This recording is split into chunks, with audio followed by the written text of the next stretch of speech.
ಆಯ್ತು ಒಂದು 10 ದಿನ ಹಂಗೆ ನೋಡಕ್ ಹೋದ್ರೆ ಬೆಂಗಳೂರಿನಲ್ಲಿ ಬಿಟ್ಟು ಬಿಡದೆ ಕಾಡ್ತಾ ಇದೆ ಈ ಮಳೆರಾಯ. ನಿರಂತರ ಮಳೆ, ತರ್ಗುಟ್ಟುವಂತಹ ಚಳಿ, ಬೆಳ್ಳಂಬೆಳಗ್ಗೆ ಈ ಕ್ಷಣ ಬರ್ತಿರುವಂತಹ ಬ್ರೇಕಿಂಗ್ ನ್ಯೂಸ್. ಜನ ಕಂಗಾಲಾಗ್ತಿದ್ದಾರೆ. ನಗರದಲ್ಲಿ ಡೆಂಗಿ ಮತ್ತು ಚಿಕನ್ ಗುನಿಯಾ ಕೇಸಸ್ಗಳು ಜಾಸ್ತಿ ಆಗ್ತಾ ಇದೆ. Breaking news.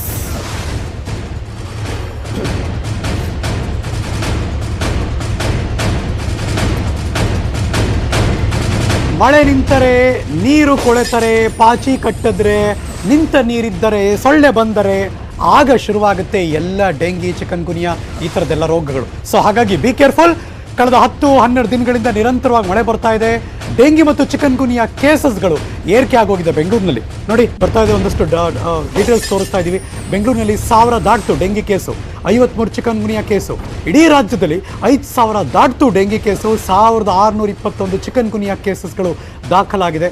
ಸೊ ಹಾಗಾಗಿ ಹುಷಾರಾಗಿರಿ. ನೀರು ನಿಂತರೆ ಮನೆ ಸುತ್ತಮುತ್ತ ಎಲ್ಲ ನೀಟಾಗಿ ಕಸ್ಬರ್ಕೆ ತಗೊಂಡು ಗೂಡಿಸಿ ನೀರು ನಿಲ್ಲೋ ಥರ ಮಾಡಬೇಡಿ.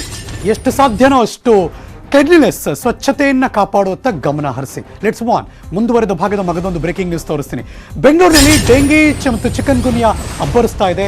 ಒಂದೇ ತಿಂಗಳಲ್ಲಿ 20% ಕೇಸ್ಗಳು ಜಾಸ್ತಿ ಆಗಿದೆ. Breaking news number 2.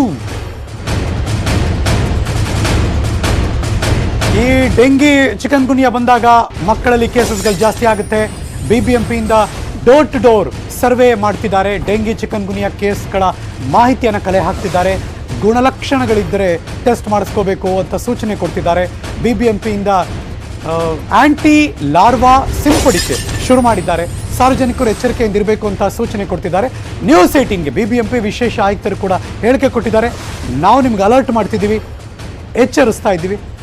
ನಿಮ್ಮೆಲ್ಲರ ಗಮನಕ್ಕೆ ಮತ್ತಷ್ಟು ಮಾಹಿತಿ ಡಾಕ್ಟರಿಂದನೇ ನಿಮಗೆ ಮಾಹಿತಿ ಕೊಡಿಸ್ಬೋಣ. ತಜ್ಞ ವೈದ್ಯರು ಡಾಕ್ಟರ್ ಶ್ರೀನಿವಾಸ ಮೂರ್ತಿ ಅವರು ದೂರವಾಣಿ ಸಂಪರ್ಕದಲ್ಲಿದ್ದಾರೆ. ಗುಡ್ ಮಾರ್ನಿಂಗ್ ಡಾಕ್ಟ್ರೆ. ಮಾರ್ನಿಂಗ್. ಸಡನ್ ಆಗಿ ಈ ಡೆಂಗಿ ಚಿಕನ್ ಗುನಿಯಾ ಹೆಚ್ಚಾಗೋದು ಕಾರಣ ಏನು? ಹೇಗಿದೆ ಪರಿಸರ ಇವಾಗ? ಹೇಗೆ ಹರಡ್ತಾ ಇದೆ? ರೇಷಿಯೋ ಹೇಗಿದೆ? ಸರ್, ಇದ್ರ ಕಾರಣ ಕಾಮನ್ ಆಗಿ ನಿಂತ ನೀರಿನಲ್ಲಿ ಬ್ರೀಡ್ ಆಗುವಂತದ್ದು. ಸೊ ಹಂಗಾಗಿ ಈ ಮಳೆಗಾಲದಲ್ಲಿ ಅಥವಾ ಮಳೆ ಬಂದು ನಿಂತ ಮೇಲೆ ಸ್ಟಾಗ್ನೆಂಟ್ ಕ್ಲಿಯರ್ ವಾಟರ್, ಪಾಚಿ ಕಟ್ಟರ ನೀರಲ್ಲ, ಕ್ಲಿಯರ್ ವಾಟರ್ ಅಲ್ಲಿ ಬ್ರೀಡ್ ಆಗುವಂತದ್ದು ಸೊಳ್ಳೆಗಳು. ಸೊ ಹಂಗಾಗಿ ಮನೆಯಲ್ಲಿ ಒಣಗಿರೋ ಪಾತ್ಗಳು, ಮನೆ ಸುತ್ತಮುತ್ತ ಪರಿಸರ, ಒಣಗಿದ ಎಲೆಗಳ ಮೇಲೆ ನಿಂತ ನೀರು, ಎಕ್ಸಾಂಪಲ್ ಈ ಪಾಟ್ಸ್ ಮತ್ತೆ ಎಳ್ನೀರು ಕುಡಿದು ತೆಂಗಿನಕಾಯಿ ಹೊರಗಡೆ ಚಿಪ್ಪು ಬಿಸಾಡ್ತಾರೆ, ಅದರಲ್ಲಿ ನಿಲ್ಲುವಂತ ನೀರುಗಳು, ಇದು ಸಾಮಾನ್ಯವಾಗಿ ಮನೆ ಸುತ್ತಮುತ್ತಲ ಪರಿಸರ ಈ ತರ ಇದ್ದಾಗ ಅಲ್ಲಿ ಬ್ರೀಡ್ ಆಗುವಂತ ಸಾಧ್ಯತೆಗಳು ಹೆಚ್ಚಿರ್ತದೆ. ಸೊ ಈ ಸ್ಪರ್ಟ್ ಈಗೇನ್ 20% ಇನ್ಕ್ರೀಸ್ ಆಗ್ತಾ ಇದೆ ಬೆಂಗಳೂರು ಅಥವಾ ಬೇರೆ ಕಡೆ, ಇದು ನಮ್ಗೆ ಆಶ್ಚರ್ಯ ತರುವಂತದ್ದೇನಲ್ಲ. ಇದು ಎವ್ರಿ ಇಯರ್ ಕಾಣುವಂತದ್ದು. ಬಟ್ ಎವ್ರಿ ಇಯರ್ ಜನಗಳಿಗೆ ಇದ್ರ ತಿಳುವಳಿಕೆ ಪ್ರತಿ ಸಾರಿ ಮಾಡಿದಾಗ್ಲೂ ಸಹ ಅದೇ ನೆಗ್ಲಿಜೆನ್ಸ್ ಇದ್ದೇ ಇರ್ತದೆ. ಮನೆ ಸುತ್ತಮುತ್ತಲಿನ ಪರಿಸರ ಸರಿಯಾಗಿ ಇಟ್ಕೊಳ್ಳಲ್ಲ. ತಕ್ಷಣ ಈ ರೋಗ ಬಂತಪ್ಪ ಅಂತ ಅನ್ಕೊಳ್ಳೋದು ಹೇಗೆ? ಏನೇನ್ ಕಾಣಿಸುತ್ತೆ? ಇದರಲ್ಲಿ ಜ್ವರ ಮತ್ತೆ ಮೈಕೈ ನೋವು ಬಹಳ ಟಿಪಿಕಲ್ ಮಯಾಲಜಿ ಅಂತ ಹೇಳ್ತೀವಿ. ಅಂದ್ರೆ ಮೈಕೈ ನೋವು ತುಂಬಾ ಎಕ್ಸಾಜರೇಟೆಡ್ ಇರ್ತದೆ. ಬೋತ್ ಈ ಡೆಂಗಿ ಮತ್ತೆ ಚಿಕನ್ ಗುನಿಯಾ ಎರಡರಲ್ಲೂ ಸಹ ಜಾಯಿಂಟ್ಸ್ ಎಲ್ಲ ಪೇನ್ ಬರೋದು, ಕೈ ಎತ್ತಕ್ಕಾಗಲ್ಲ, ಕಾಲ್ ನಡೆಯಕ್ಕಾಗಲ್ಲ. ಹೌದು, ಬಹಳಷ್ಟು ನೋವುಗಳು ಇರ್ತದೆ. ಅಂಡ್ ಇದು ಜ್ವರ ಜಾಸ್ತಿ ಇರಲ್ಲ, 1-2 ದಿವಸ ಇರ್ತದೆ, ಮತ್ತೆ ಈ ಮೈಕೈ ನೋವು ಉಳ್ಕೊಳ್ತದೆ. ಆತರ. ಹಾಗಾಗಿ ಇದ್ರ ಬಗ್ಗೆ ಎಚ್ಚರ ವಹಿಸೋದು. ಇದ್ರಲ್ಲಿ ಒಂದೇ ಒಂದು ಡೇಂಜರ್ ಏನಪ್ಪಾ ಅಂದ್ರೆ ಪ್ಲೇಟ್ಲೆಟ್ ಕೌಂಟ್ ಅಂತ ಕಮ್ಮಿ ಆಗ್ತದೆ. ಅದು ಡೇಂಜರ್. ಹೌದು, ಇದು ಒಂದು ಸಾಮಾನ್ಯವಾಗಿ ಕಡಿಮೆ ಆಗೋದ್ರೆ ಇನ್ ಪೇಷಂಟ್ ಆಗಿ ಅಡ್ಮಿಟ್ ಆಗೋ ಪರಿಸ್ಥಿತಿ ಬಂದ್ಬಿಡುತ್ತೆ. ಅದು 1 ಲಕ್ಷಕ್ಕಿಂತ ಕಮ್ಮಿ ಆದಾಗ ಮಾತ್ರ.